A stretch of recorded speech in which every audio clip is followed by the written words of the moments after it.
What is up, everybody? This is Kundai and I am back, and welcome back to this channel. If this is your first time to come here, don't forget to subscribe and also like this video, share with your friends. This is Kundai.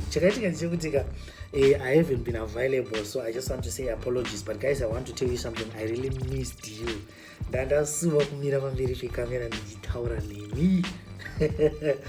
What did I miss? Prophet Rocky.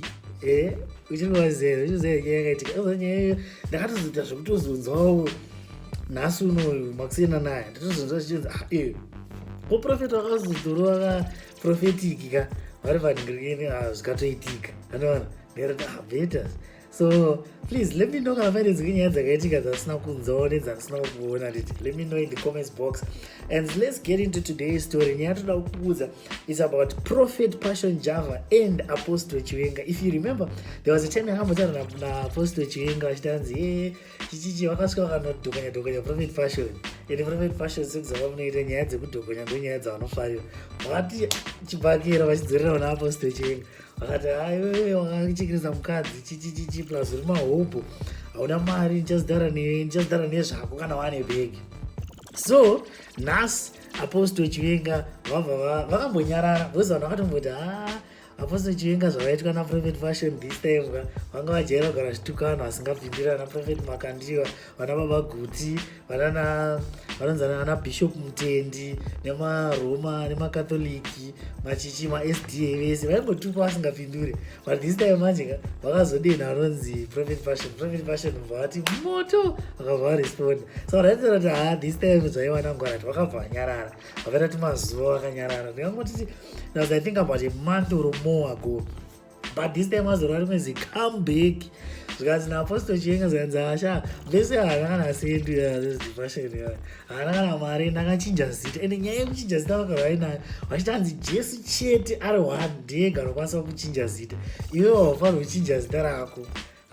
Hakuna mumwe munhu avafanira kuchinja zita pasi pezuva. Vabva topa example yana baba Guti, zvikanzi baba Guti vakachinja zita vainzi hanzi handina vangu, vakazotanga vazviti ndonzi Isaac Ezekiel Guti zvikanzi vanonzi Ezekiel, hanzi vanoita basa rekuchinja. Zvikanzi isana naMakandiwa vatombotaura achitanzi Makandiwa akandibira foni yangu unoza tichinjerika Apostle Chiwenga zvavataura zvonakidza zvosedza uzava kuti just imagine Prophet Makandiwa obva watuma vanhu kunomafoni yaApostle Chiwenga. Can you say kuti Prophet Makandiwa anenge asina mari yekutenga foni? Can you say that? Kuti vanototuma vanhu tavanaa inematora foni yaApostle Chiwenga because alright, anyway, let's talk about nyaya yanga ichitika nhasi. I'll tell you about zvakaitika about Prophet Makandiwa and Apostle Chiwenga. But hanzi naApostle Chiwenga, hanzi nyaya yavatanga kutaura nezvayo yanga nyaya yekuti hanzi inini toda kuresponda panyaya yakaitika yekuti ndakanzi ndakachekeresa mukadzi. And he was actually calling people like Prophet Passion Java. He was saying that rascal anonzi Panganai Java akachinja zita. And hanzi point yavanga iri pakuti hanzi pandakati akachinja zita, kana ndainyepa aifanira kuuya kuzvidhara kuti iwewe Chiwenga uri kunyepa kuti ndakachinja zita kana uchinja zita. Hanzi haana mbodaro. Hanzi plus akazombobvunza naSimba Chikanza, and Simba Chikanza vachifuti anenge akada kupinda maoko kuti naProphet Passion. But still Simba Chikanza akabvunza Prophet Passion kuti naye kosi wakachinja zita. Hanzi matara it was important for me to change the name, which means akatochinja zita. Of which izvozvo inini hangu honestly I would like to ask you guys to tell me, is there anything wrong with changing zita rako? Like, is there anything wrong? Just like what isusu we know people like Ja Praiser, anditika anonzi Mukudzi Mukombe ndozita rake, but isusu we know him as Ja Praiser. We also zvisiri zvoti anzi chechi kana kuti we have got Winky D, anditika anonzi Wallace Chirumiko, but tisitomuziva nekuti Winky D. So it might be also an issue yekuti uyu anonzi Panganai Java, but we know him as Passion Java. You understand? So it's just something that I'm just thinking, like with my thinking out loud. Okay, so what hanzi hanzi kana iri nyaya yekuchekeresa mukadzi varesponda vachiti hanzi vanhu vakawanda vanogara vachita sei vachifa kanditika nemaaccidents nechi and also chero zvikanzi iye afa kana anga ine 29 years imimi kana anga achifanira kuita 60 years for example kana afa neaccident 29 years does it mean kuti mamwe acho 31 aya atorerwa aya achava achipiwa imimi? That was the question that he was having. And he was also saying that it is wrong. It is culturally wrong. It is culturally wrong. To say someone who is like aripamawana arikuchema, who is grieving obva wachati hanzi wakachekeresa mukadzi like kuraisa munhu in an occultic sacrifice or something like that, which is it is not a good thing even in our culture. And I'm like, okay, so Apostle Chiwenga wanted to recognize our culture. And like, this is what I was thinking. Because Apostle Chiwenga wanted to recognize our culture. Alright, even Jews guys want to recognize our culture. And the matter of Christians is culturally wrong. And those are our stories. As we eat, and the Papa I support him. There are things that you should not say. And it's true. We have got our own culture and we should take care of our culture and we should respect our culture. But iwo manjeka zvikutinesa kuti zvinozotanga culturally wrong inozotanga kushanda kwavari nekuti ndivo vazodhokonywa. But iwo vanotuka vanhu ndakanzongomisa chituka baba guti ndozati chika tomboti baba guti vanonyepa bhaibheri, vanonyepa shoko raMwari. Tomboti sezvavanotaura, let's say vanonyepa, ina anosema vanonyepa ora havanyepi. Tomboti ndizvo zvinotaura naApostle Chiwenga ndezvechokwadi. Kokuzotuka baba guti in that way yavanoatuka nawo munhu ane 97, 99, 90 something years. He is far much older than you, Apostle Chiwenga. Why do you do that? Matana nyaya yekuti culturally wrong. Isn't it also culturally wrong to tuka munhu mukuru akadaro? Mudhara akura sei zvakaita baba guti izvezvi. Tisingatase zvekuti isusu vanhu vakanda kutovati baba guti, not necessarily kuti baba wepamweya kana kuti chii, but baba guti is an elderly. An elderly. Zvisina kana Bible mukati, zvisina kana chii. Tichitarisa nemaziso edu neculture yedu, munhu mukuru unofanira kumurespect. Whether anonamata or haanamati. So inini mutoro mubvunzo wanditoro nawo. Ivo manje, the reason why ndaunze nyaya is because Apostle Chiwenga vataura kuti zvakaitwa naProphet Passion zvekutuka vachinditi hanzi wakachekeresa mukadzi hazvisi right, it's morally wrong kutaura zvinhu zvakadaro.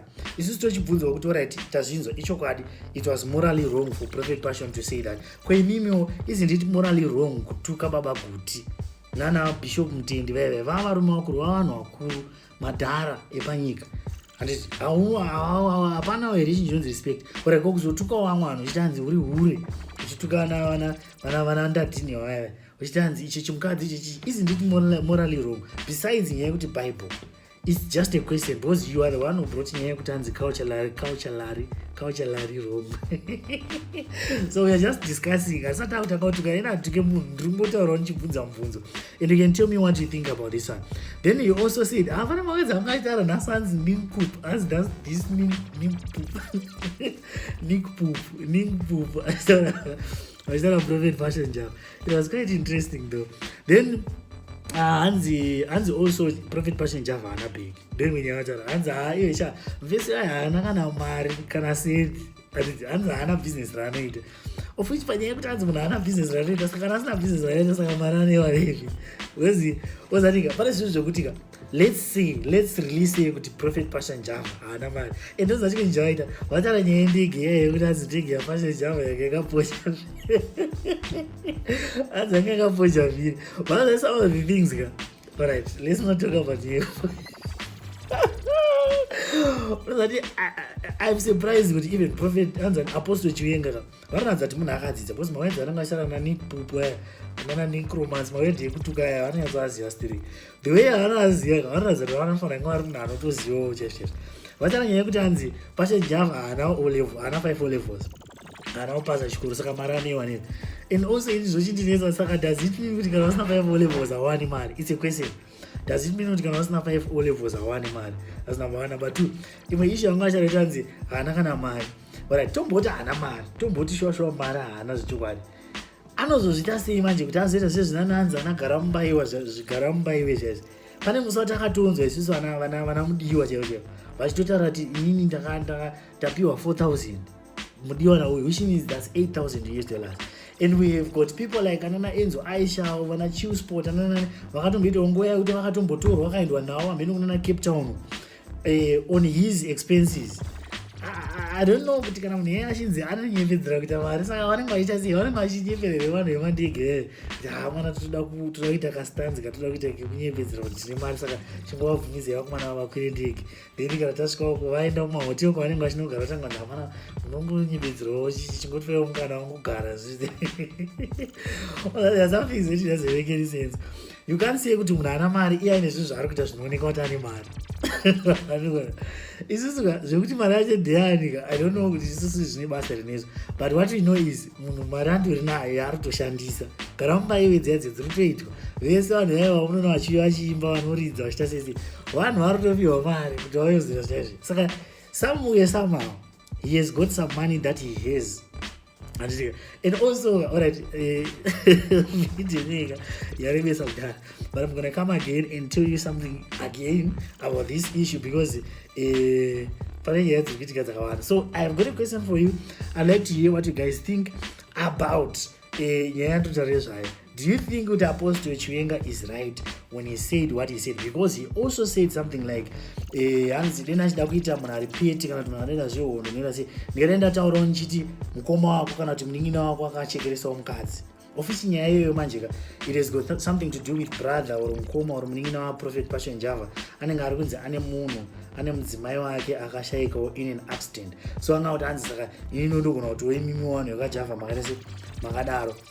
Of which mutauro wangu achitanga achiti inini hangu I wouldn't do that and I wouldn't want to do that because it's like being paid. I don't know if he was using the strategy yakashandiswa yakaitwa futi naiwo Prophet Passion because vaiti hanzi inini handizispondi anowanza vati hanzi handizispondi kuna mahopu asina mari, but vaitodaro kavaitorespond unongechiti zvavafanira kuti munhu anotaura kuti ndizvitaurire kuti wababa mangu iwe unongechiti ndizvitaurire parobva watozvitaura. So I think he's also doing that kuti handina ndichita ndaikurwangotaura kuti iwewe mukoma wako kana kuti nini wako akachekeresawo but handisi kuda kuzvitaura asi wazvitaura. So you are saying as if I wanted to be paid. So in other words, you are saying you are also being paid, Apostle Chiwenga. You are paid, my guy.